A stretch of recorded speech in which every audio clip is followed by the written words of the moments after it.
అందరికీ నమస్తే అండి. వెల్కమ్ టు వివాహ భోజనం. ఈరోజు మన ఛానల్లో బ్రెడ్తో గులాబ్ జామున్ ఎలా చేయాలో చూద్దాము. మన ఛానల్ని కొత్తగా చూసేవారు సబ్స్క్రైబ్ చేసుకొని బెల్ ఐకాన్ని యాక్టివేట్లో పెట్టుకోండి. అప్పుడే మన వీడియోలు మీ వరకు చేరుతాయి. అండ్ ఈ వీడియో కనుక మీకు నచ్చినట్లయితే లైక్ చేసి షేర్ చేసి కమెంట్ చేయడం మాత్రం మర్చిపోవద్దు. ఈ గులాబ్ జాములు బ్రెడ్తో చేసినా సరే మనము ప్యాకెట్ గులాబ్ జాములు తిన్నంత సాఫ్ట్గా ఉంటాయి. ఇవి ఎవరైనా సరే ఈజీగా చేసుకోవచ్చు. బ్రెడ్ మిల్క్ కాకుండా మనం వేరే ఇంగ్రీడియంట్స్ ఇందులో వాడట్లేము. చాలా అంటే చాలా సాఫ్ట్గా ఉంటాయి. ఒకసారి మీరే చూడండి వీడియోలో ఎంత సాఫ్ట్గా కనిపిస్తుందో. ఈ బ్రెడ్ గులాబ్ జామున్ల కోసం ఇక్కడ నేను 4 బ్రెడ్ స్లైసెస్ తీసుకుంటున్నాను. ఇలా 4 బ్రెడ్ స్లైసెస్ని నేను వాటి ఎడ్జెస్ మొత్తం కట్ చేసి మొత్తం మధ్యలో పార్ట్ మాత్రమే వాడుతాను. ఎడ్జెస్ అనేవి కొంచెం బ్లాక్ కలర్గా మరియు హార్డ్గా ఉంటాయి కదా, ఆ పార్ట్ అంతా తీసేసుకోవాలి. ఇలా మనం ఎడ్జెస్ అంతా కట్ చేయడం వల్ల మనకి గులాబ్ జామున్ అనేది చాలా సాఫ్ట్గా వస్తుందన్నమాట.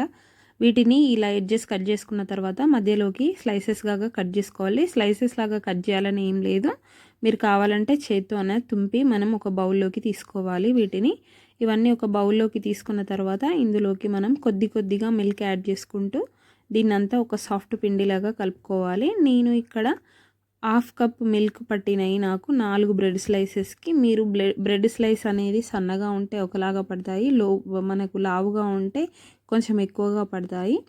అంటే బ్రెడ్ స్లైసెస్ అనేవి అన్ని షాపుల్లో ఒకేలాగా కట్ చేయరు కదా. ఇక్కడ నేను వీడియోలో చూపిస్తున్నట్టుగా ఫోర్క్తో కానీ స్పూన్తో కానీ లేదా హ్యాండ్స్తో కానీ బాగా మెత్తగా సాఫ్ట్గా అయ్యేంత వరకు కొద్దిగా పాలను యాడ్ చేసుకుంటూ కలుపుకోవాలి. ఒకేసారి వేస్తే పాలు మనకు ఎంత పడుతున్నాయో అర్థం కాదు. చూసారు కదా. ఇప్పుడు మనకి బాగా కలుపుకున్న తర్వాతకి మనం ఒక 1/2 టీ స్పూన్ అంతా వంట సోడా వేసుకోవాలి. ఇలా వంట సోడా వేయడం వల్ల మనకు జామున్స్ అనేటివి చాలా ఫ్లఫీగా వస్తాయన్నమాట, లేకపోతే కొంచెం గట్టిగా ఉంటాయి. ఇప్పుడు మనం స్టవ్ పై ఒక గిన్నెను పెట్టుకొని పాకం కోసము దాంట్లోకి మనము 1.5 కప్పు నీళ్లు వాడుతున్నాను. నేను ఇక్కడ ఈ 1.5 కప్పు నేను 3/4 కప్పు షుగర్ వాడుతున్నాను. మీరు ఎక్కువగా స్వీట్ తినే వాళ్ళు అయితే ఫుల్ కప్పు కూడా వేసుకోవచ్చు. మేము కొంచెం తక్కువగా తింటాం కాబట్టి నేను 3/4 కప్పే యాడ్ చేస్తున్నాను. ఇది కరిగేలాగా మనం స్పూన్ తోటి కొంచెం లో ఫ్లేమ్లో ఉంచి కలుపుకోవాలి షుగర్ ఉన్నంతసేపు. ఒకసారి షుగర్ కలిపినాక మనం హై ఫ్లేమ్లో పెట్టుకోవచ్చు. ఇది ఒక పక్కకు అవుతూ ఉండగా మనం ముందుగా రెడీ చేసి పెట్టుకున్నటువంటి ఈ బ్రెడ్ డో ఉంది కదా, దీన్ని మనం చిన్న బాల్స్ లాగా చేతికి ఆయిల్ అప్లై చేసుకొని చిన్నగా బాగా ప్రెస్ చేస్తూ ఇలా నేను వీడియోలో చూపిస్తున్న విధంగా అరచేతి మధ్యలో పెట్టుకొని బాగా రోల్ చేయాలి. అప్పుడే మనకు జామున్స్ అనేవి పగలకుండా వస్తాయి. లేదు అనంటే జామున్స్ మొత్తము క్రాక్స్ వచ్చి పగిలినట్టుగా కనిపిస్తుంది. టేస్ట్లో మార్పు ఉండదు కానీ చూడడానికి అందంగా కనిపించవు. ఇలాగే అన్నీ చేసుకోవాలి.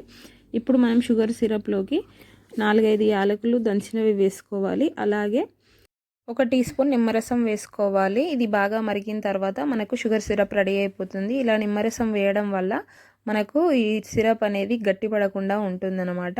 ఇప్పుడు మనము ఒక ప్యాన్ తీసుకొని దాంట్లోకి ఆయిల్ పెట్టుకొని డీప్ ఫ్రైకి సరిపోయేంత ఆయిల్ పోసుకోవాలి. దీంట్లోకి మనం ముందుగా చేసి పెట్టుకున్న బ్రెడ్ బాల్స్ ఉన్నాయి కదా, వాటిని ఒక్కొక్కటిగా అన్నీ వేసుకొని ముందే గరిటె పెట్టి కలపకూడదు. ప్యాన్ని కాస్త అటు ఇటు ఊపితే అవే ఒకదానికొకటి అంటుకోకుండా విడిపోతాయి. ఆ తర్వాత మనం జల్లిగంట పెట్టుకొని స్లోగా కదుపుతూ అన్ని వైపులా రెడ్గా కాలేంత వరకు వేయించుకోవాలి. ఇప్పుడు నేను వీడియోలో చూపిస్తున్నా కదా, అలాగే లైట్గా కలపాలి. లేదు అనంటే బాల్స్ అనేటివి విరిగిపోతాయి అన్నమాట.